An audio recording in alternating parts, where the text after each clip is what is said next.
Hello बच्चे लोग, how are you? Fine. Welcome to R2S2।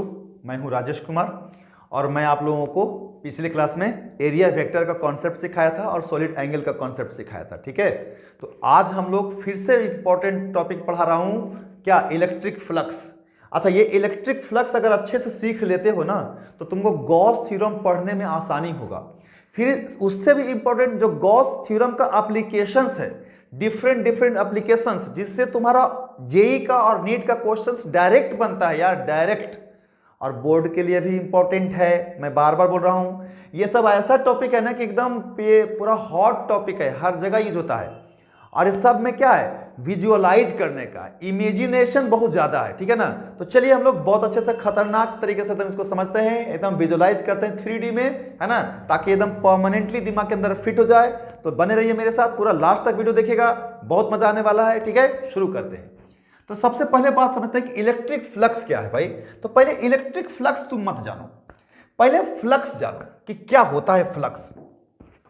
तो बच्चा लोग, अगर मैं फ्लक्स की बात करूंगा ना, सिर्फ अगर फ्लक्स की बात करूं, तो फ्लक्स जो होता है ना, ये फ्लो की बात करता है।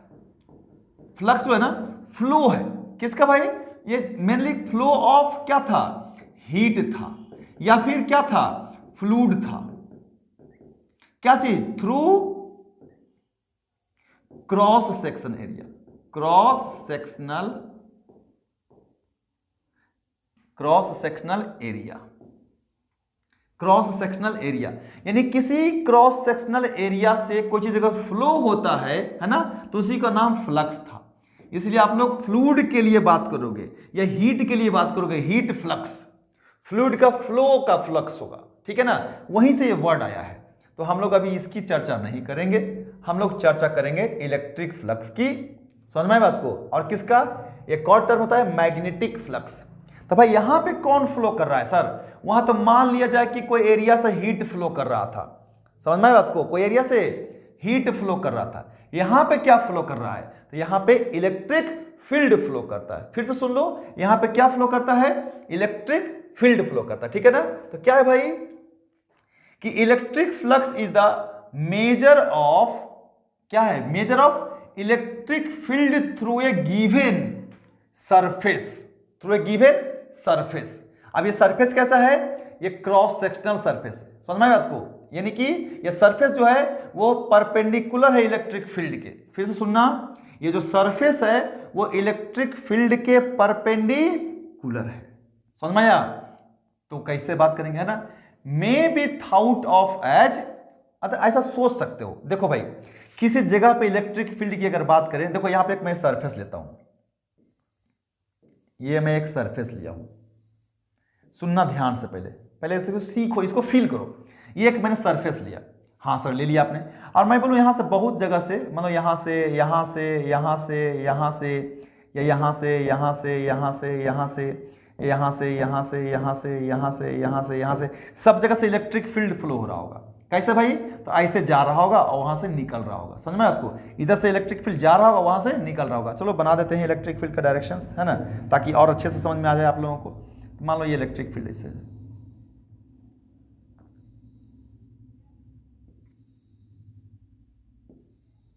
ये है ना, ये सब इलेक्ट्रिक फील्ड है।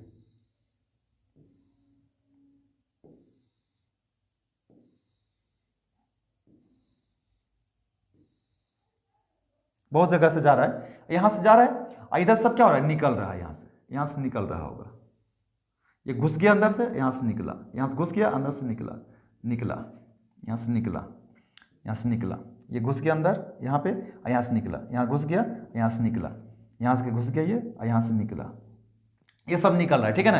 ये एरिया से, ये सब क्या है? इलेक्ट्रिक फील्ड है। ये सब क्या है बताइए? इलेक्ट्रिक फील्ड है।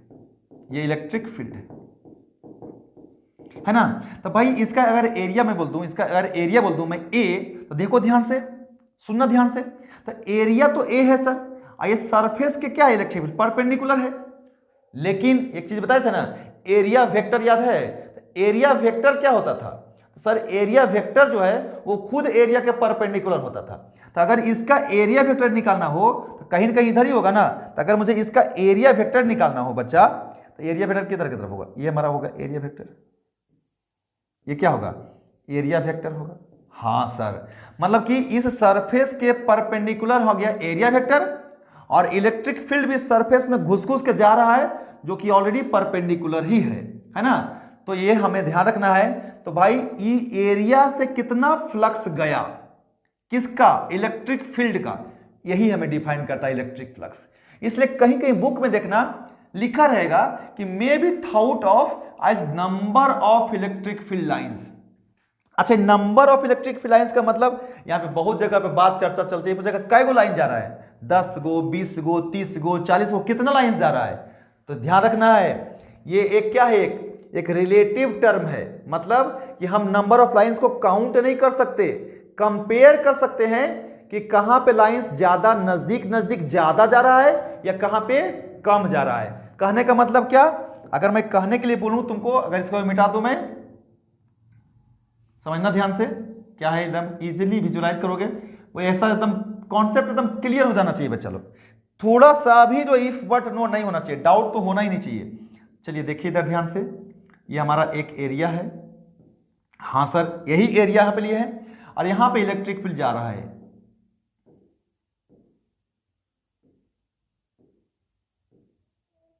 ऐसा, ठीक है।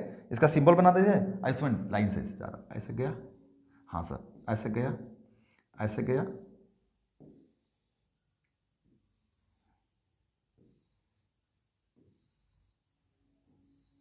ये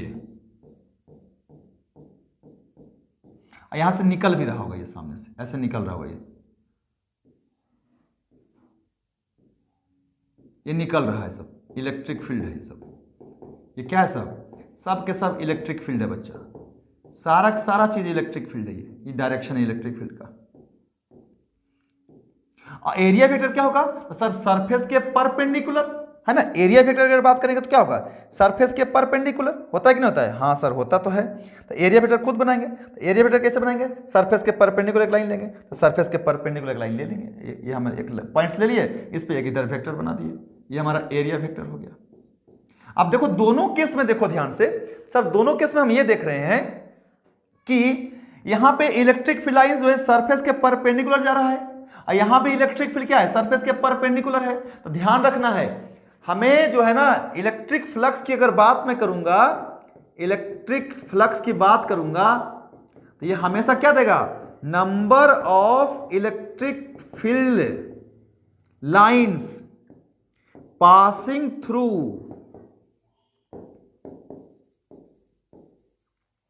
है ना, passing through cross section of surface, cross sectional area, ये ध्यान रखना है। यहां लिख दी भी दिया है कि intersect given cross section area का या कम area perpendicular to electric field, यानी कि हमको जो है ना ध्यान रखना है कि जो सरफेस एरिया होना चाहिए वो इलेक्ट्रिक फील्ड के परपेंडिकुलर होना चाहिए, लेकिन एरिया वेक्टर क्या होगा, इलेक्ट्रिक फील्ड के पैरेलल होगा, है ना। ये बड़ा इंपॉर्टेंट है यार बात, है ना, इसको इस चीज को ना लिख ही लो। क्या सरफेस एरिया जो होगा ना वो परपेंडिकुलर होगा किसके, इलेक्ट्रिक फील्ड के। क्यों, क्योंकि सरफेस जो होना चाहिए इलेक्ट्रिक फील्ड के परपेंडिकुलर होना चाहिए, लेकिन जो एरिया वेक्टर है, क्योंकि एरिया वेक्टर है ना, तो एरिया वेक्टर तो खुद सरफेस के परपेंडिकुलर है। तो एरिया वेक्टर ये क्या है, अगर एरिया वेक्टर लेके तो एरिया वेक्टर क्या होगा, एरिया वेक्टर जो होगा क्या होगा, पैरेलल होगा या फिर एंटी पैरेलल होगा। ये क्या होगा, along the electric field, along और अपोजिट टू इलेक्ट्रिक फील्ड। तो एरिया वेक्टर हमेशा इलेक्ट्रिक फील्ड के डायरेक्शन में या उसके अपोजिट ले सकते हो। इसका एरिया हम इधर भी ले सकते हैं, कोई इशू नहीं है, लेकिन हम अपनी सुविधा के अनुसार, अगर क्वेश्चन में कुछ नहीं दिमाग लगाना है और कोई क्लोज सरफेस नहीं है जिसमें कि एरिया प्लस माइनस लेना है, तो हम सिंगल सरफेस के लिए प्लस वाला ही डायरेक्शन को चूज करेंगे। तो ये ध्यान रखना है। तो यहां पे मैं जो बोल रहा था कि सर नंबर ऑफ लाइंस जो है पासिंग थ्रू क्या चीज, एनी सरफेस, सर कितना नंबर लेंगे सर, 10, 20, 30। तो ये ना, इसमें कभी लोचा मत समझना, कोई भी तुमसे पूछे तो बोल देना सर ये एक रिलेटिव टर्म है, हम नंबर को काउंट नहीं करने जाएंगे, लेकिन ये विजुलाइज कर सकते हैं या देख सकते हैं कि कहां पे कितना ज्यादा लाइंस जा रहा है, यानी कि लाइंस डेंस है, नंबर ऑफ लाइंस की संख्या ज्यादा है या नंबर ऑफ लाइंस की संख्या कम है, मतलब डेंसिटी के बेसिस पे क्लासिफाई कर सकते हो, गिन करके नहीं। नजदीक नजदीक लाइंस बहुत ज्यादा है तो वहां पे डेंसिटी ज्यादा है, लाइंस अगर दूर दूर है तो वहां पे लाइंस का डेंसिटी कम है। याद करिए, इलेक्ट्रिक फील्ड का जो ग्राफिकली यानी कि ज्योमेट्रिकल जो रिप्रेजेंटेशन था वो क्या था, इलेक्ट्रिक फील्ड लाइंस था। और इलेक्ट्रिक फील्ड लाइंस क्या है, एक तरीके से ज्योमेट्रिकल रिप्रेजेंटेशन है। तो जहां पे इलेक्ट्रिक फील्ड लाइंस बहुत नजदीक नजदीक होगा, क्लोज होगा, वहां पे डेंसिटी ज्यादा होगा, और जहां पे लाइंस दूर दूर होगा, फैला फैला हुआ रहेगा, वहां पे डेंसिटी क्या होगा, कम होगा, है ना। चलो इसको देख ही लेते हैं, अगर कंफ्यूजन में हो तो अभी इसको रुक जाओ, इसको समझ ही लो। अगर यहाँ पे लाइंस जो है ना, देखो ये लाइंस, यहाँ पे देखो लाइंस है, ये है,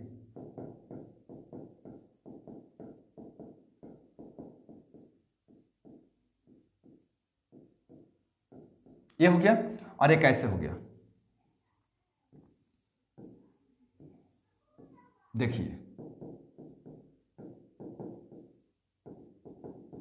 अब यहां पे तो काउंट कर लेगा तुम, सर 1 2 3 4 5 लाइंस है, यहां पे क्या है बताइए मेरे को, 3 लाइंस है। लेकिन बच्चा ये तो यहां पे काउंट कर ले रहा है ना, लेकिन जब तुम रियल में देखोगे तो वहां पे नंबर ऑफ लाइंस को काउंट ही नहीं कर सकते हो।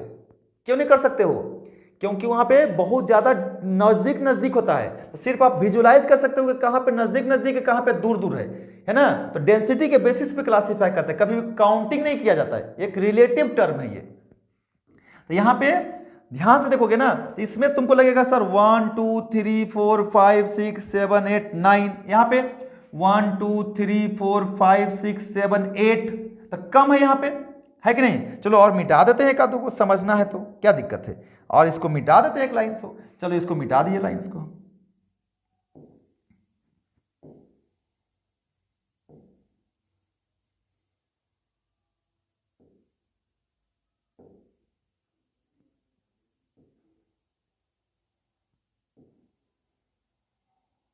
मिटा दिए एक लाइंस को, है ना, ताकि अच्छे से समझ में आ जाए भाई, कोई दिक्कत ही नहीं है। ये हमारा मिला, तो अब देखो कम हो गया लाइन से, तो यहाँ पे डेंसिटी कम है, यहाँ पे डेंसिटी ज्यादा है, तो नंबर ऑफ लाइंस यहाँ इस वाले एरिया से ज्यादा पास कर रहा है और इस वाले एरिया से कम पास कर रहा है, करेक्ट नहीं कर रहा है। तो यहाँ पे जो हम लोग इलेक्ट्रिक फ्लक्स लिखेंगे तो फ्लक्स क्या हो जाएगा, नंबर ऑफ, तो सीधे सीधे फ्लक्स जो होगा, फ्लक्स जो हो जाएगा वो क्या हो जाएगा, इलेक्ट्रिक फील्ड इंटू में area, electric field into area. ध्यान रखें, इलेक्ट्रिक फील्ड को यानी जितना ज्यादा एरिया होगा उतना ज्यादा लाइंस वहां पे पास करेगा भाई।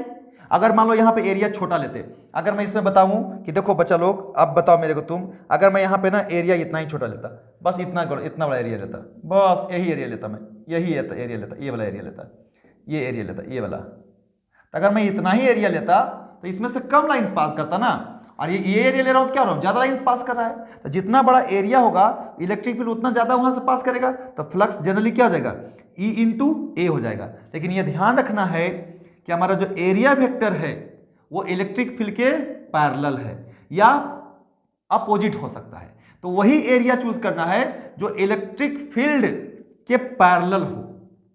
तो हमेशा जरूरी है कि इलेक्ट्रिक फील्ड के पैरेलल ही दिया रहेगा, नहीं तो भाई इसका कुछ तो होना चाहिए ना लॉजिक सर, फॉर्मूला, जिससे कि हम अगर कैसनो दे दे एरिया का थी इलेक्ट्रिक फील्ड का डायरेक्शन तो हम निकाल दें। तो अगर मैं बोलता हूं कि यहां पे तो सर आसानी से पता चल गया कि सरफेस के परपेंडिकुलर इलेक्ट्रिक फील्ड, फिर से सुन ले, सरफेस के परपेंडिकुलर इलेक्ट्रिक फील्ड भी है और एरिया वेक्टर भी सरफेस के परपेंडिकुलर होता है, इसलिए इलेक्ट्रिक फील्ड और एरिया वेक्टर आपस में पैरेलल हो जाएगा, है ना। तो हमको एरिया वेक्टर का डायरेक्शन हमेशा इलेक्ट्रिक फील्ड के तरफ ही लेना है, ठीक है, तभी यह फ्लक्स निकलेगा। तो क्या करना होगा बच्चा, चलो देखते हैं, है ना। यहां से इसको थोड़ा सा, इसको हम लोग मिटा देते हैं, है ना, या फिर रहने देते हैं। चलो आगे बढ़ते हैं, देखो ध्यान से। तो अगर मैं बोलूं तुमको बच्चा कि देख, अगर मैं ये एक एरिया वेक्टर ले रहा हूं, ये मैं एक एरिया वेक्टर ले रहा हूं, हाँ सर आपने ले लिया सर एरिया वेक्टर, अब इसका डायरेक्शन किधर होगा बच्चा, तो इस एरिया के परपेंडिकुलर, तो इस एरिया के परपेंडिकुलर मान लो कि ये हमारा डायरेक्शन हो गया, किसका डायरेक्शन हो गया, ये एरिया वेक्टर का हो गया। तो मैं हेडिंग लगा देता हूं कि इफ इलेक्ट्रिक फील्ड जो होगा मेक्स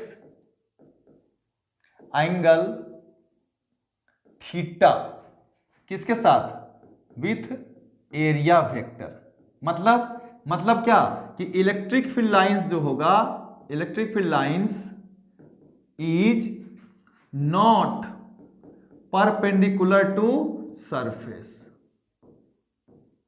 यानी सरफेस के परपेंडिकुलर नहीं है। तब कैसे निकालेंगे, देखिए मान लेते हैं यहां पे कुछ पॉइंट्स ले लेते हैं सर, ले लेते हैं 1 पॉइंट्स, 2 पॉइंट्स, 3 पॉइंट्स है ना, 4 पॉइंट्स, 5 पॉइंट्स ऐसे ले लिए। यहां से सब जा रहा है इलेक्ट्रिक फील्ड, तो मान लो ये इलेक्ट्रिक फील्ड ऐसे है, ये इलेक्ट्रिक फील्ड ऐसे है, ये है इलेक्ट्रिक फील्ड, ये है सब इलेक्ट्रिक फील्ड ऐसे, और ये ऐसे जाकर के ऐसे पास हो रहा है, ऐसे चला जा रहा है, ऐसे चला जा रहा है, यहां से ऐसे डॉट दिखा रहा हूं, यहां से ऐसे पास हो गया, ये ऐसे जाके ऐसे पास हो गया, ये ऐसे देखो पास हो गया, ये सब इलेक्ट्रिक फील्ड है। ये सब क्या है, ये सारे के सारे इलेक्ट्रिक फील्ड लाइंस हैं, ये सब के सब इलेक्ट्रिक फील्ड लाइंस हैं, इलेक्ट्रिक फील्ड लाइंस हैं ऐसा।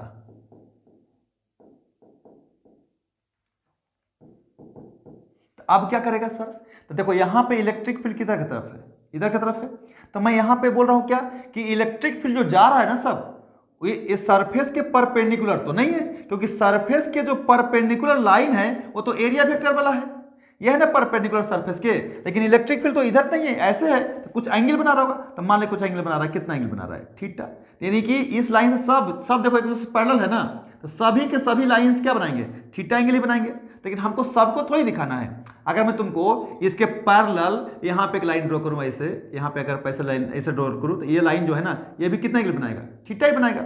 अगर यहां पे मैं एक पैरेलल लाइन ड्रॉ करूं ऐसे, पैरेलल लाइन ड्रॉ कर, देखो इसके पैरेलल लाइन ड्रॉ कर दिया, तो ये भी एंगल कितना होगा, थीटा ही होगा।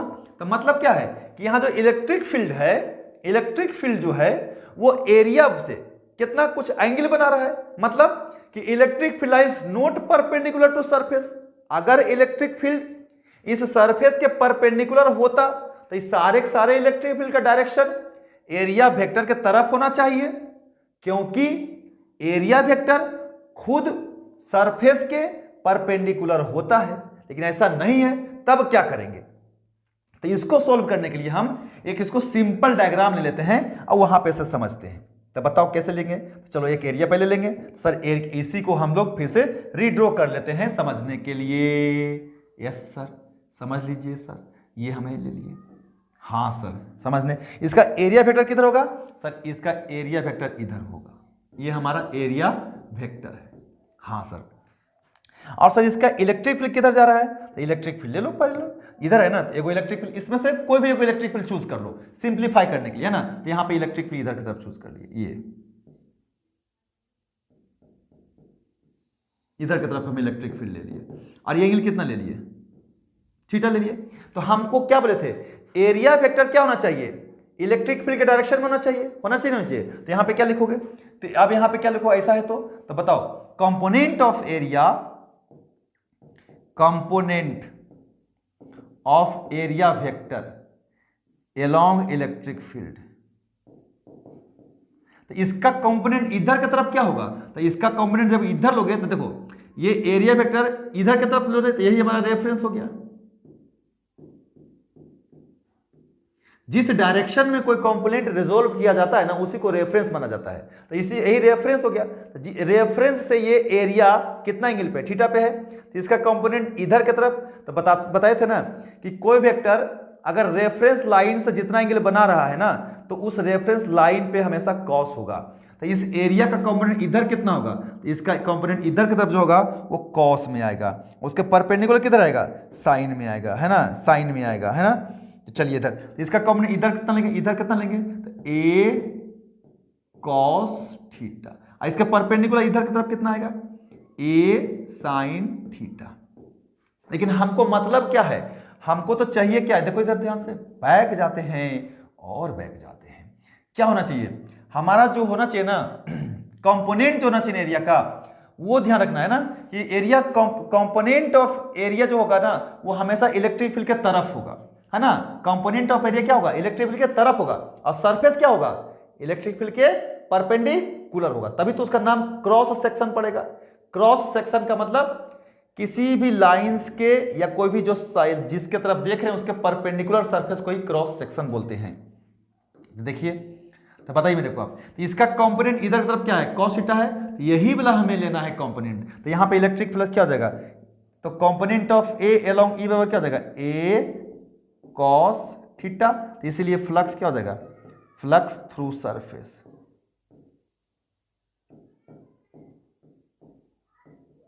फ्लक्स थ्रू सरफेस किधर कितना होगा बच्चा, फ्लक्स थ्रू सरफेस, तो फ्लक्स जो होगा वो ई फ्लक्स जो होगा वो क्या होगा, electric field into area along the electric field, कितना ए cos थीटा, तो ए cos थीटा।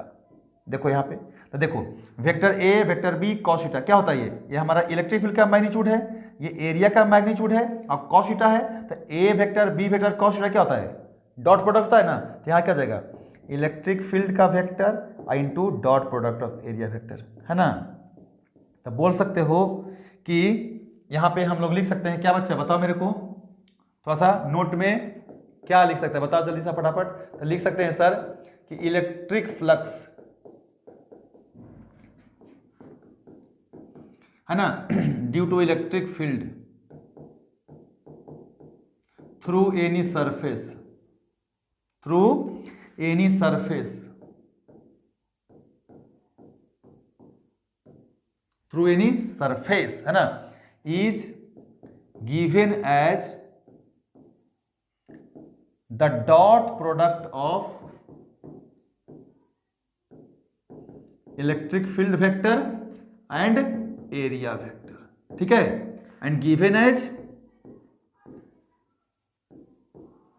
फ्लक्स का फॉर्मूला क्या हो जाएगा, सीधे सीधे ई और डॉट ए लगा देना, ई डॉट ए लगा देना, मतलब अगर वैल्यू दिया है तो इलेक्ट्रिक फील्ड का वैल्यू ले लेना, एरिया सरफेस का वैल्यू निकाल लेना, सरफेस एरिया का वैल्यू निकाल लेना, और यहाँ पे अगर थीटा दे ले तो cos थीटा लिख देना, है ना, ये हो जाएगा तुम्हारा फॉर्मूला में।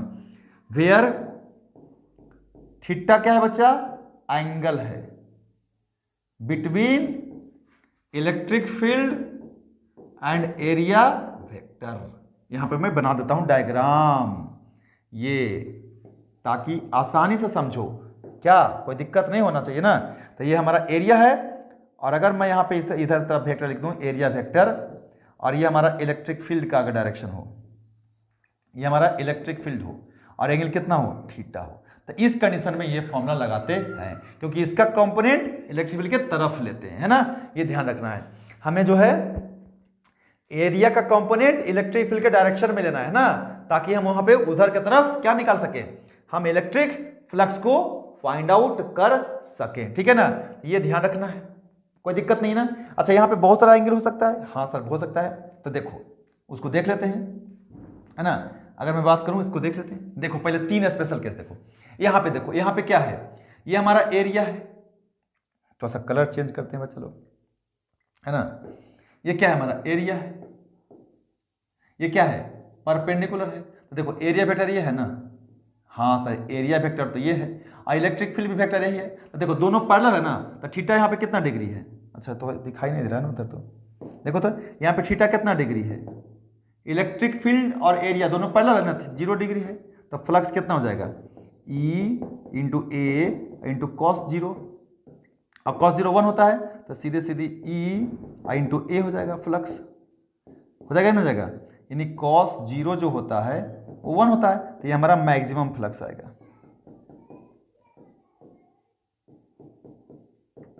यहां पे देखो तो बच्चा ये क्या है, कुछ एंगल बना रहा है यहाँ पे, तो ये देखो ये एरिया वेक्टर है, ये हमारा एरिया है, ये अच्छा ब्लैक वाला नहीं लेगा ना,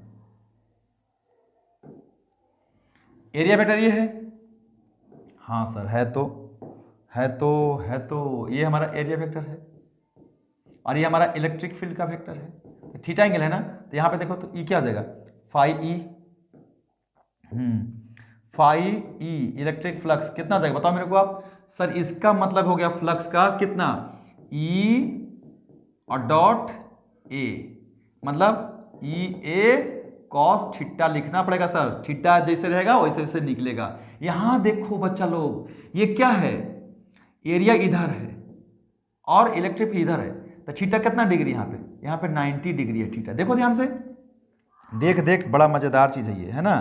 क्या है ये सर, ये हमारा एरिया वेक्टर है नीचे की तरफ, ऊपर भी ले सकते हो ना, हाँ सर ऊपर भी ले सकते हैं। और ये इलेक्ट्रिक फील्ड है, तो इलेक्ट्रिक फील्ड इधर हो गया, कितना डिग्री हो गया, 90 डिग्री हो गया। तो इलेक्ट्रिक फाई ई कैसे लिखेंगे बताइए, तो फाई जो होगा सर होगा ई इंटू ए इंटू कॉस 90, और ये हो जाएगा 0, तो कोई भी फ्लक्स जाएगा ही नहीं।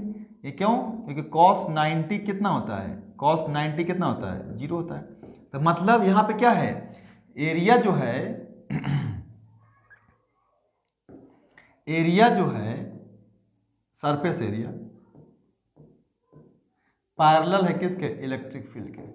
फिर से मैं बोल रहा हूं ध्यान से, surface area parallel electric field के, एरिया वेक्टर पैरेलल नहीं है, एरिया वेक्टर तो परपेंडिकुलर है। एरिया वेक्टर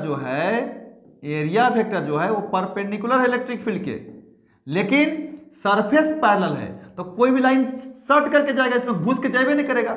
जबकि फ्लक्स कब मिलेगा, जब किसी एरिया से इंटर करके जाएगा कहीं, ये तो इंटर ही नहीं करेगा, ऐसा रखती है। यानी कि क्या है, इलेक्ट्रिक फील्ड ऐसे जा रहा है और सरफेस को ऐसे रख दिए, तो सरफेस पे क्या हो जाएगा, ऐसे फिसल के चला जाएगा। जबकि अगर ऐसे रहेगा सरफेस तो घुस के जाएगा ना, और सरफेस मान लो कोई एंगल पे ऐसे रख दिए हैं तो कम जाएगा, इससे कम घुसेगा, क्योंकि लाइन ऐसे जा रहा है। समझ में बात को, तो ध्यान है, सबसे मैक्सिमम फ्लक्स 0 डिग्री पे ही मिलता है, और उसके बाद कोई भी एंगल पे निकल सकता है। और सब 0 कब मिलता है, जब सरफेस पैरेलल हो जाए इलेक्ट्रिक फील्ड के। फिर से सुनो, सरफेस पैरेलल हो जाए इलेक्ट्रिक फील्ड के, या जैसे उल्टा कि सरफेस एरिया परपेंडिकुलर हो जाए इलेक्ट्रिक फील्ड के। समझ में, सरफेस एरिया परपेंडिकुलर हो जाए, है ना, या सरफेस पैरेलल हो जाए। क्यों, क्योंकि एरिया वेक्टर खुद सरफेस के परपेंडिकुलर होता है। समझ में आपको, तो ये था हमारा क्या चीज, फ्लक्स। अब इसका सिंबल एसआई यूनिट लिख सकते हो, देखो एसआई यूनिट ऑफ फ्लक्स की बात मैं कर रहा हूं। हाँ सर, अब आप बताइए, एसआई यूनिट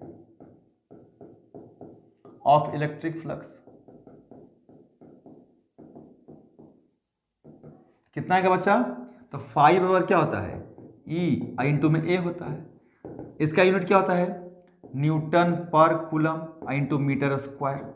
ये भी लिख सकते हो इसका ऐसा यूनिट 5 का, तो मतलब क्या, न्यूटन मीटर स्क्वायर पर कूलम। और दूसरा भी लिख सकते हो क्या, हाँ सर, फ्लक्स को और लिख सकते हैं, इलेक्ट्रिक फील्ड इंटू में ए। इलेक्ट्रिक फील्ड का और एक यूनिट होता है बच्चा, वोल्ट पर मीटर इंटू में मीटर स्क्वायर। तो एक मीटर से मीटर काट दो, क्या आ जाएगा, वोल्ट इंटू मीटर। तो ये भी लिख सकता है तुम, इसका ऐसा यूनिट्स क्या, वोल्ट इंटू मीटर। इसका डायमेंशंस भी लिख सकते हो, dimensions of electric flux,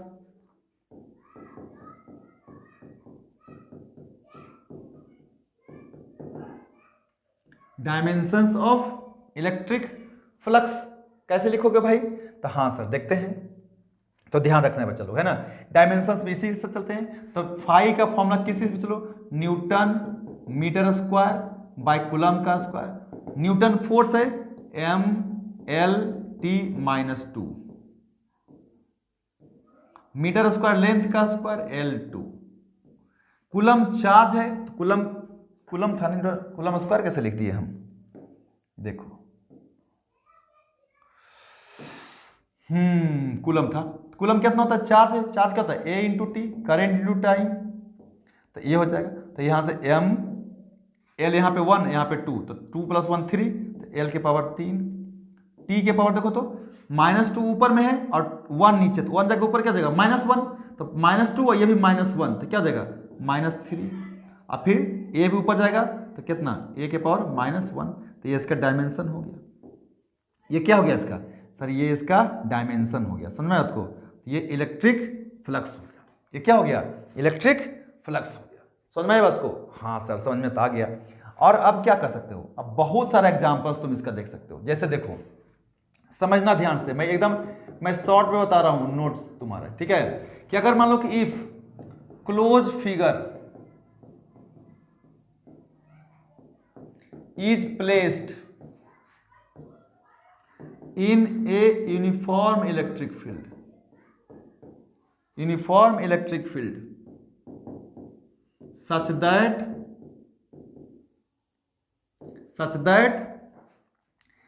number of lines of electric field entering is equal to number of electric field lines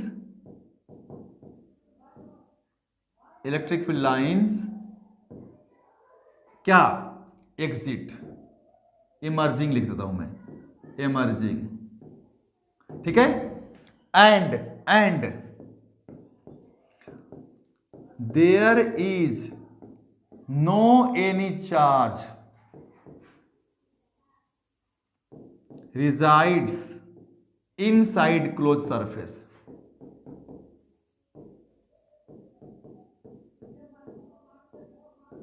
then net flux through the surface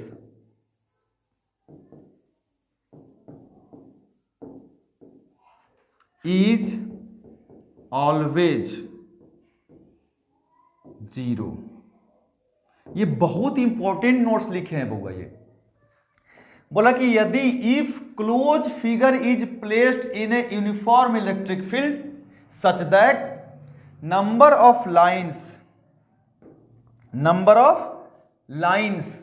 of electric field entering is equal to the number of electric field lines emerging, है ना, and there is no any charge resides inside closed surface, closed surface के अंदर कोई charge नहीं होना चाहिए, तब उस सरफेस के थ्रू जो नेट फ्लक्स होगा, नेट जो फ्लक्स होगा वो हमेशा जीरो होगा। देखो मैं बोलूं कि देख, अगर मैं तुमको बोलूं कि देख यहां पे एक इलेक्ट्रिक फील्ड है ऐसे,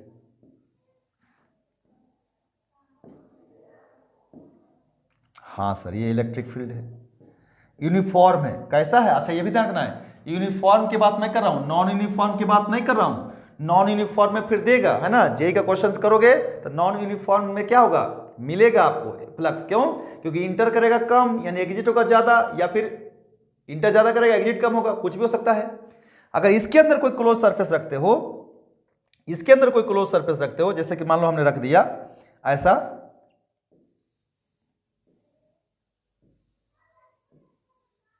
देखिए जितना यहां से इन कर रहा है इसमें क्या हो रहा है, इसका इलेक्ट्रिक फील्ड इधर की तरफ होगा, एरिया वेक्टर इधर होगा कि नहीं होगा, और इसका एरिया वेक्टर किधर होगा, इधर होगा, क्यों, क्योंकि ये क्लोज फिगर है, अब क्लोज फिगर में एरिया वेक्टर क्या होता है, सरफेस के बाहर होता है। और अगर इस कर्व को देखेगा तो कर्व को मान लो यहां पे हम एक छोटा सा एरिया ले रहे हैं यहां पे, तो इसका एरिया वेक्टर किधर रहेगा, ऊपर की तरफ होगा। तो देख ये तो आराम से परपेंडिकुलर है, तो इसका प्लस तो जीरो हो जाएगा, और इसका देख जितना इधर आउट होगा उतना ही इधर से इन कर रहा है, इलेक्ट्रिक फील्ड यहां से देखो इन कर रहा है, ऐसे क्या हो रहा है, आउट हो रहा है, तो ये हमारा क्या होगा, फ्लक्स, यहां पे फ्लक्स क्या होगा, फाइनेट, वो जीरो होगा। मैं प्रूफ कर दूंगा ये वाला, है ना, परेशान नहीं हो। अच्छा देखो तो और दूसरा एग्जांपल देखो, मान लो ये इलेक्ट्रिक फील्ड है,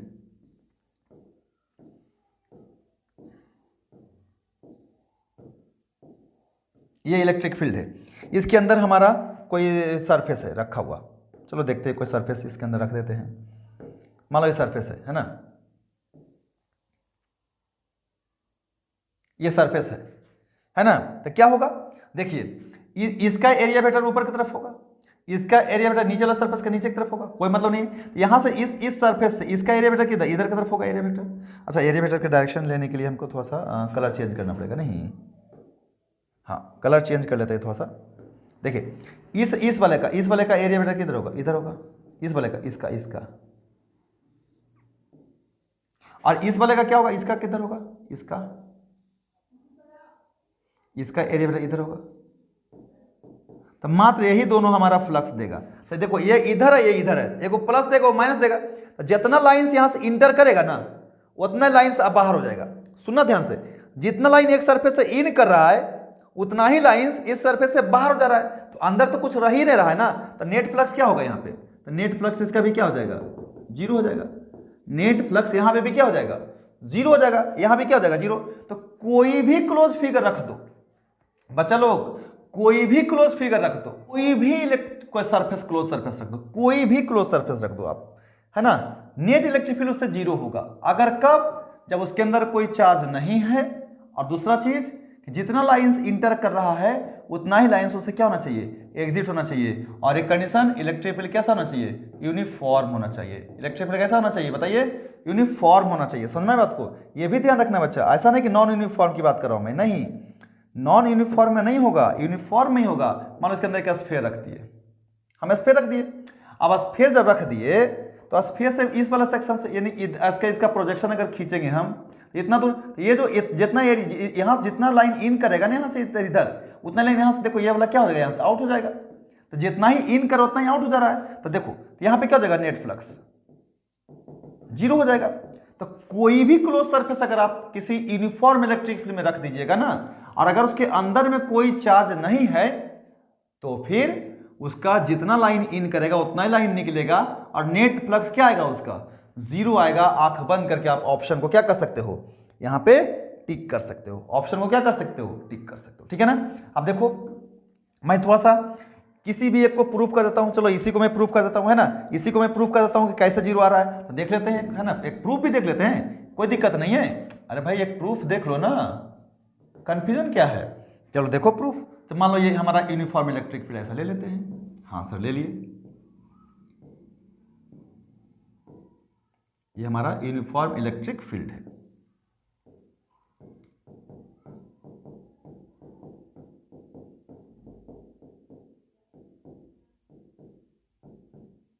यूनिफॉर्म इलेक्ट्रिक फील्ड है। इस यूनिफॉर्म इलेक्ट्रिक फील्ड में हम एक क्लोज फिगर रख दिए हैं, तो ये हमारा एक क्लोज फिगर है, ये हमारा क्लोज फिगर है। कैसा क्लोज फिगर है, सिलेंडर है। तो सिलेंडर में कितना बताया था अभी कि एक फ्लैट सरफेस इधर का, फ्लैट सरफेस इधर का, और एक कर्व सरफेस होता है। हाँ तो भाई तीनों का एरिया पहले निकाल देते हैं, है ना, तीनों का एरिया पहले निकालते हैं। देखो इस वाले का जो है ना एरिया किधर की तरफ होगा, आउटवर्ड होगा, तो इधर की तरफ होगा। इस सरफेस का एरिया किधर की तरफ होगा, इधर की तरफ होगा। ये किधर होगा, इधर आउटवर्ड ही होगा। इस कर्व वाले का देख लो, तो कर्व का क्या जिक्र होगा, इसको कर्व ले लो, इसको कर्व एरिया ले लो, ऐसे, है ना, एक छोटा सा, इसका किधर होगा, ऊपर की तरफ होगा। कितना ले लेते हैं, डी ए, हालांकि पूरा कर्व एरिया होगा लेकिन हम लोग डी ए ले रहे हैं। तो इसमें टोटल कई गो एरिया है, दो गो एरिया है, तीन एरिया ना, 1 2 और ये कर्व वाला कौन सा, थर्ड। तो देखिए net flux through cylinder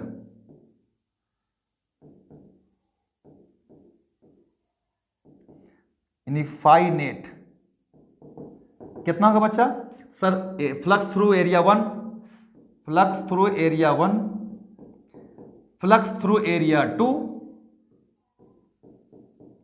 plus flux through area 3। हाँ सर फ्लक्स थ्रू एरिया 3। अब देखिए इसके लिए लिखेंगे 1 के लिए, देखो यहां पे लिखता हूं 4 एरिया 1 है ना 1। तो बताओ थीटा का वैल्यू कितना है, तो देख एरिया वेक्टर अच्छा 1 है, ये है ना, 1 के लिए एरिया वेक्टर इधर है, हाँ सर इधर है, और इलेक्ट्रिक फील्ड राइट में है। तो यहाँ पे इसके लिए देखो तो 1 के लिए एरिया वेक्टर इधर की तरफ है, और इसका इलेक्ट्रिक फील्ड राइट साइड में जा रहा है, सारा का सारा इलेक्ट्रिक फील्ड तो अपोजिट है ना। तो थीटा कितना डिग्री हो जाएगा, 180 डिग्री होगा। हाँ सर 4 एरिया 2, इस वाला एरिया के लिए देखिए ध्यान से, तो इलेक्ट्रिक फील्ड इधर की तरफ है और एरिया वेक्टर भी इधर ही है, तो दोनों आपस में पैरेलल है कि नहीं है। तो थीटा कितना डिग्री होगा, 0 डिग्री होगा। तो सर थीटा जो होगा वो 0 डिग्री होगा। और थर्ड वाला के लिए देखो 4 एरिया थर्ड क्या देगा बच्चा, थीटा। तो सर इलेक्ट्रिक फील्ड तो हमारा इधर ही जा रहा है, लेकिन एरिया वेक्टर क्या है, परपेंडिकुलर है, ऊपर की तरफ है, तो 90 डिग्री होगा यहाँ पे। तो थीटा कितना डिग्री होगा, 90 डिग्री होगा। तो सबका लिखो ना फॉर्मूला भाई, ई इलेक्ट्रिक फील्ड हर जगह यूनिफॉर्म है, इनटू इसका एरिया ए कॉस कितना डिग्री, 180 डिग्री। याद करो, पीछे जाओ, पीछे जाओ, पीछे जाइए, जाइए और जाइए, जाइए। इलेक्ट्रिक फील्ड का फॉर्मूला ई ए कॉस थीटा, इलेक्ट्रिक फील्ड का फॉर्मूला ई ए कॉस थीटा, जनरल फॉर्मूला है ना। यस सर जनरल फॉर्मूला ई ए कॉस थीटा, तो उसका यूज कर लेंगे सर। देखिए इसका 180 डिग्री प्लस दूसरे के लिए यानी इसके लिए, तो इधर की तरफ एरिया तो E इंटू ए और कॉस कितना डिग्री, दूसरा के लिए 0 डिग्री तो 0 डिग्री प्लस थर्ड वाले में 90 डिग्री, 0 हो जाएगा वैसे ही E इंटू ए और कॉस कितना डिग्री 90 ना, तो कॉस 90 लिखो। अब देख कॉस 90 0 होता है कि नहीं होता है, हाँ सर होता है, तो हमारा फाई नेट यहीं से निकाल देते हैं बच्चा लोग यहीं पे। देखिए ये तुमको पता है ना कॉस 180 कितना होता है, कॉस 180 कितना होता है -1 होता है ना, तो यहाँ पे -1 लिखेंगे तो माइनस ऑफ ई इंटू ए, हाँ सर, फिर प्लस इसका 0 का हुआ कॉस 0 का 1 होता है तो प्लस में ई इंटू ए, अब प्लस 90 का 0 होता है तो प्लस 0, तो सब देखो कितना आ गया, माइनस और प्लस कट के कितना आ गया 0, तो फाई नेट कितना आ गया 0। क्यों आया 0? क्योंकि जितना यहां से इन कर रहा था ना उतना यहां से आउट हो रहा था। कंडीशंस, अंदर में कोई चार्ज नहीं होना चाहिए, लेकिन अगर नॉन यूनिफॉर्म है तो फिर फ्लक्स होगा, है ना। तो हम लोग देखेंगे नॉन यूनिफॉर्म में भी कैसे निकालते हैं, समझ में आई बात को, फ्लक्स देखेंगे नॉन यूनिफॉर्म इलेक्ट्रिक फील्ड में, ठीक है। फिर गॉस थ्योरम के बाद समझेंगे तो और ज्यादा बेटर समझ पाएंगे, है ना। तो चलिए हम लोग फ्लक्स के बारे में जानकारी ले रहे थे, तो इलेक्ट्रिक फ्लक्स इतना काफी है, बेसिक जानकारी आपको मिल गया है। और अब इसके बाद हम लोग गॉस थ्योरम पढ़ेंगे, फिर उसका एप्लीकेशंस देख लेंगे और फिर फ्लक्स का कैलकुलेशंस देखेंगे, non uniform electric field, uniform electric field सबका देखते रहेंगे। क्लियर है बच्चा लोग? चलिए तो मिलते हैं हम लोग नेक्स्ट क्लास में। Okay, thank you very much.